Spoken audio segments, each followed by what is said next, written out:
September 22 సోమవారం నుండి నవరాత్రులు ప్రారంభం కానున్నాయి. దుర్గామాత పూజ చేసేవారు ఏ కారణం చేతను కొన్ని తప్పులు చెయ్యరాదు. ఈసారి నవరాత్రులు ఎన్ని రోజులు ఉన్నాయో, ఏ నియమాలు తప్పనిసరిగా పాటించాలో ఈ వీడియోలో తెలుసుకుందాం.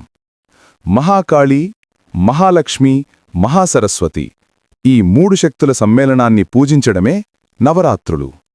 సాధారణంగా నవరాత్రులు విజయదశమితో కలిపి 10 రోజులు ఉంటాయి. కానీ ఈ సంవత్సరం తిథి విస్తారం ఎక్కువగా ఉండటం వల్ల 11 రోజులు వస్తున్నాయి.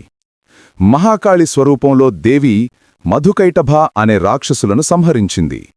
మహాలక్ష్మి రూపంలో మహిషాసురుణ్ణి సంహరించడానికి అనేక భుజాలతో దేవతల శక్తులన్నింటినీ గ్రహించి యుద్ధం చేసింది. మహాసరస్వతి రూపంలో చండాసురుడు, ముండాసురుడు, శుంభ, నిశుంభ, రక్తబీజుడు వంటి రాక్షసులను సప్తమాతృకల సహాయంతో సంహరించింది. అందువల్ల నవరాత్రుల్లో ఉదయం, రాత్రి 2 సమయంలోనూ దుర్గాదేవిని పూజించాలి. శాస్త్రం ప్రకారం త్రికాల పూజ అంటే ఉదయం, మధ్యాహ్నం, రాత్రి పూజ చెయ్యడం ఉత్తమం. కాని సమయం లేనివారు కనీసం 2 సార్లైనా తప్పకుండా పూజ చెయ్యాలి. ఉపవాసం చేసేవారు కఠిన ఉపవాసం చెయ్యకూడదు. ఉదయం, మధ్యాహ్నం ఉపవాసంగా ఉండి సాయంత్రం దేవికి పూజ చేసి నైవేద్యం పెట్టి రాత్రి ఆహారం తీసుకోవచ్చు. శరీరాన్ని సంరక్షించుకుంటూ పూజ చేయడం ముఖ్యం. నవరాత్రుల్లో మంచం మీద నిద్రించకూడదు. పీటపై లేదా నేలపై నిద్రించాలి. గర్భిణీలు, పిల్లలు, అనారోగ్యంతో ఉన్నవారికి మాత్రం మినహాయింపు ఉంది. ఈ 9 రోజులు సాత్విక ఆహారం మాత్రమే తీసుకోవాలి. మాంసాహారం వర్జం. మనస్సును నియంత్రణలో ఉంచుకుని దుర్గాదేవి జపం చెయ్యాలి. బ్రహ్మచర్యం తప్పనిసరిగా పాటించాలి. అమ్మవారి కథలు, లీలలు వినాలి. పూజలో నిబద్ధత చూపాలి. అఖండ దీపం వెలిగించడం శుభప్రదం. ఒకసారి వెలిగించిన దీపం నిరంతరం వెలిగేలా జాగ్రత్తపడాలి.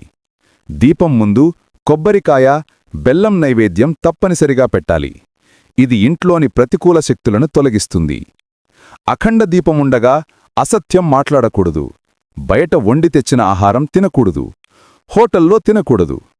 దేవాలయంలో మెట్లు శుభ్రపరిచి పసుపు, కుంకుమ బొట్టు పెట్టడం వల్ల అమ్మవారి అనుగ్రహం లభిస్తుంది.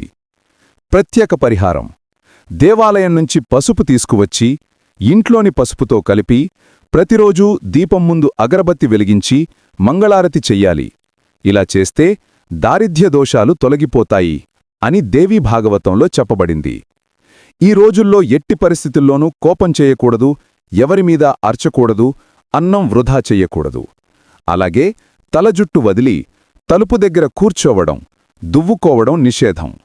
రాత్రిళ్ళు అమ్మవారికి నిమ్మమాల వేసి నిమ్మ దీపారాధన చేసి బెల్లంతో హారతి చేసి కోరికలు కోరుకోవచ్చు. కొంతమంది కలశం పెట్టి నవరాత్రులు చేస్తారు.